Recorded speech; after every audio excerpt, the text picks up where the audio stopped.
Bienvenidos al presente trabajo titulado Programa de Higiene y Calidad Sanitaria en un servicio de alimentación segura.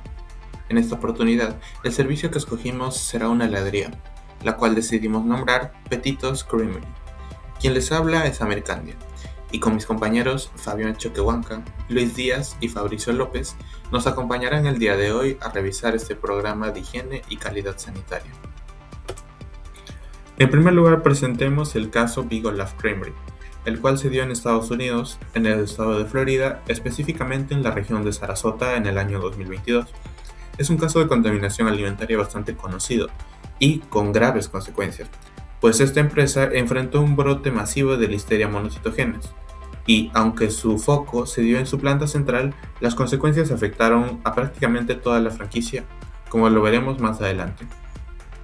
Ahora, analicemos el caso con un poco más de detenimiento. En primer lugar, encontramos la contaminación biológica, la cual fue la principal, al haber un brote de Listeria monocytogenes, la cual pudo sobrevivir tanto en drenajes como en máquinas de llenado, y se le considera un peligro extremo por ser ciclótrofa. Esto quiere decir que puede sobrevivir a temperaturas bastante bajas, y reproducirse en estas adaptándose a ello.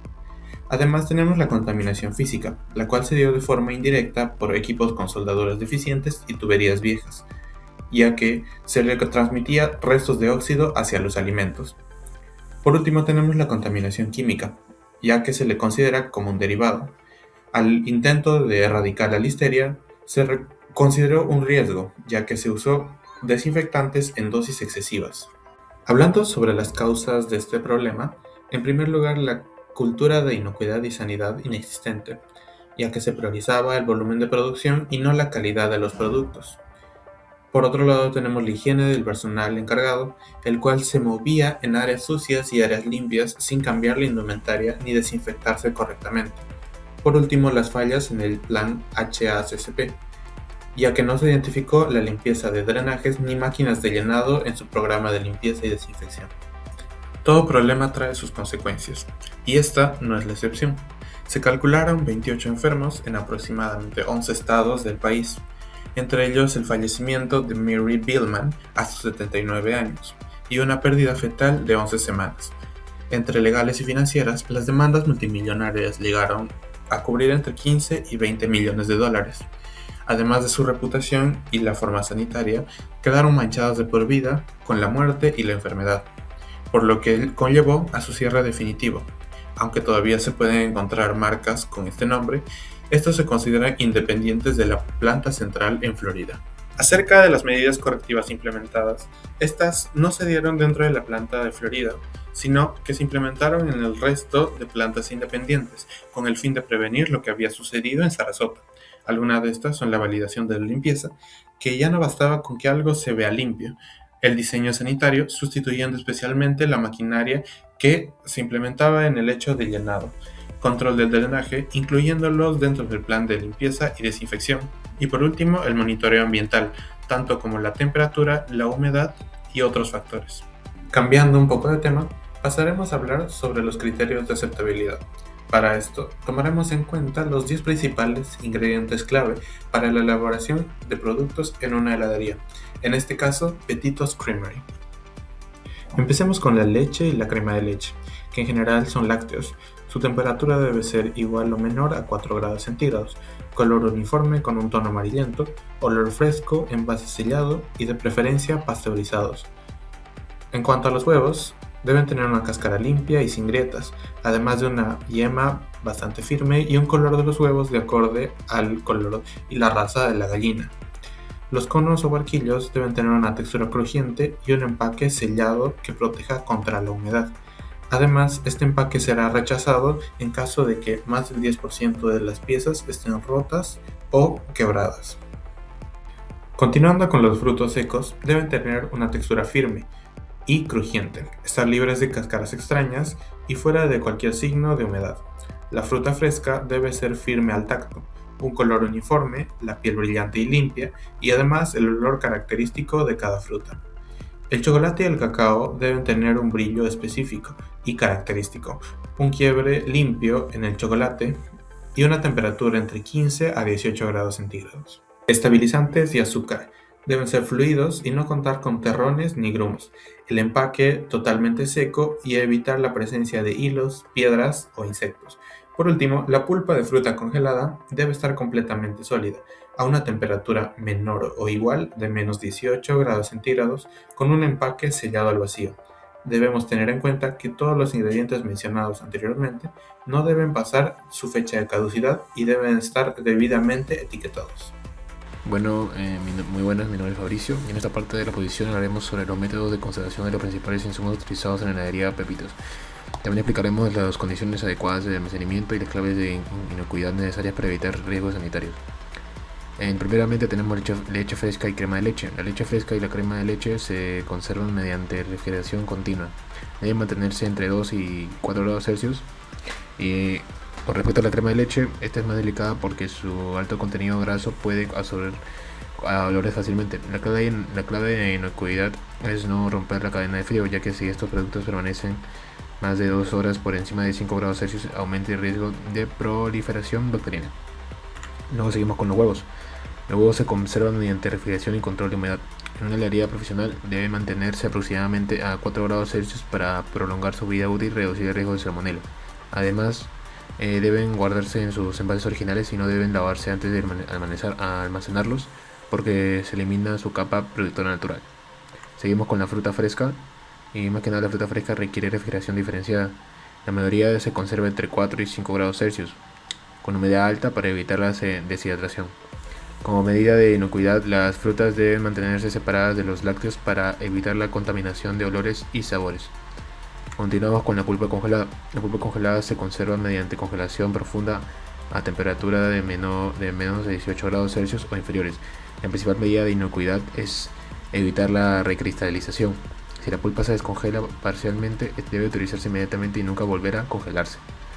Seguimos con el azúcar y estabilizantes. El azúcar y los estabilizantes son insumos secos que se almacenan en ambientes secos y ventilados. La temperatura ideal es entre 15 y 25 grados Celsius con humedad menor al 60%.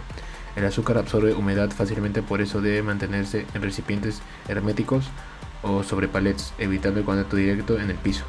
Luego seguimos con chocolate y cacao, que el chocolate y el cacao requieren un ambiente controlado entre 15 y 18 grados Celsius. El cacao en polvo debe mantenerse lejos del calor y la humedad. Es importante evitar estos cambios bruscos de temperatura para así poder prevenir el llamado del fat blown, que afecta la textura y apariencia del producto. Seguimos con los frutos secos que pueden conservarse al vacío o refrigerados. Deben mantenerse en lugares frescos, secos y oscuros para evitar que sus aceites naturales se vuelvan rancios. La principal medida de inocuidad es evitar la humedad, ya que pueden desarrollarse hongos productores de aflatoxinas. Seguimos con los conos o barquillos, que básicamente estos dos se conservan aislados de la humedad. Se almacenan a temperaturas ambientes en envases herméticos que impiden el ingreso de vapor de agua. Además, también deben mantenerse en estanterías altas para evitar contaminación física y presencia de plagas. Muchas gracias. Bueno, mi nombre es Fabián y hablaré sobre las buenas prácticas de higiene. Las buenas prácticas de higiene, conocidas como BPH, son normas y procedimientos que ayudan a prevenir la contaminación de los alimentos durante su preparación, almacenamiento y distribución. Su principal objetivo es proteger la salud del consumidor y garantizar alimentos seguros y de calidad. Las BPH son importantes porque ayudan a evitar enfermedades transmitidas por alimentos, reducen riesgos de contaminación y mejoran la imagen de la empresa. Además, permiten cumplir con las normas sanitarias. Dentro de las BPH, uno de los aspectos más importantes es la higiene del personal. Los trabajadores deben usar uniforme limpio, gorro y lavarse correctamente las manos antes de trabajar y después de manipular residuos o usar los servicios higiénicos. También está prohibido usar joyas o comer dentro del área de producción. Otro punto importante es la limpieza y desinfección de instalaciones y equipos. Las superficies, utensilios y máquinas deben limpiarse antes y después de su uso para evitar contaminación cruzada. Y finalmente, la empresa debe controlar las materias primas y el almacenamiento verificando fechas de vencimiento, estado de los productos y aplicando el sistema PEPS, que es primero en entrar y primero en salir. Y para hablar en la segunda parte, hablaré sobre el POES, que significa Plan Operativo Estandarizado de Saneamiento. Es un conjunto de procedimientos escritos que indican cómo se deben realizar las actividades de limpieza y desinfección dentro de una empresa de alimentos. El objetivo del POES es garantizar ambientes higiénicos y seguros, prevenir la contaminación y asegurar la inocuidad alimentaria. Además, ayuda a organizar las actividades de limpieza mediante procedimientos y registros. Dentro del POE se establecen procedimientos específicos como la limpieza de equipos, desinfección de superficies, lavado de manos y control de temperaturas y manejo de residuos. Cada procedimiento debe indicar la frecuencia, el responsable y los productos utilizados. Para comprobar el cumplimiento del POES, la empresa debe llevar registros de limpieza, control de temperaturas y fumigación con la capacitación del personal. Estos documentos permiten verificar que las actividades se realizan correctamente. En conclusión, tanto las BPH como el POES son fundamentales en cualquier empresa de alimentos porque garantizan productos seguros y de calidad, ayudando a proteger la salud de los consumidores y cumplir con las normas sanitarias. Mi nombre es Luis Fernando y les voy a hablar sobre las BPM en la heladería Petitos Creamery. Buenos días, en esta presentación mostraremos la aplicación de las buenas prácticas de manipulación, conocidas como BPM, en la heladería Petitos Creamery. Estas prácticas permiten garantizar la inocuidad, calidad e higiene de los alimentos durante cada etapa del proceso de producción y atención al cliente. El proceso inicia con el transporte de los insumos. Los productos perecibles como lácteos y frutas deben ser trasladados en vehículos limpios y, de ser necesario, refrigerados. Además, los envases deben mantenerse cerrados y protegidos para evitar cualquier tipo de contaminación durante el traslado. Durante la recepción de mercadería, el personal verifica el estado de los alimentos, la fecha de vencimiento, la integridad de los envases y la temperatura de conservación. Los productos que no cumplen con las condiciones adecuadas son rechazados para evitar riesgos en la preparación. Almacenamiento. Los alimentos son almacenados de acuerdo con sus características y necesidades de conservación. Los productos refrigerados y congelados se mantienen a temperaturas seguras. Asimismo, se aplica el sistema PEPS, que significa primero en entrar, primero en salir, con el objetivo de evitar pérdidas y asegurar la rotación correcta de los insumos. Antes de iniciar la preparación, el personal realiza un correcto lavado y desinfección de manos. También se utiliza uniforme limpio, gorro y mascarilla para minimizar el riesgo de contaminación. De igual manera, las frutas, utensilios y superficies de trabajo son limpiados y desinfectados constantemente, evitando la contaminación cruzada durante el proceso de elaboración. Durante la elaboración de los productos, se controlan adecuadamente los tiempos y temperaturas de preparación y conservación. Además, todos los utensilios utilizados deben mantenerse limpios y desinfectados para asegurar la inocuidad de los alimentos. En el área de servicio, los productos permanecen protegidos dentro de vitrinas limpias y refrigeradas. El personal evita el contacto directo con los alimentos y mantiene una atención ordenada e higiénica hacia el cliente. En conclusión, la aplicación de las buenas prácticas de manipulación en Petitos Creamery permite ofrecer productos seguros y de calidad, garantizando la protección de la salud de los consumidores y el cumplimiento de las normas de higiene alimentaria.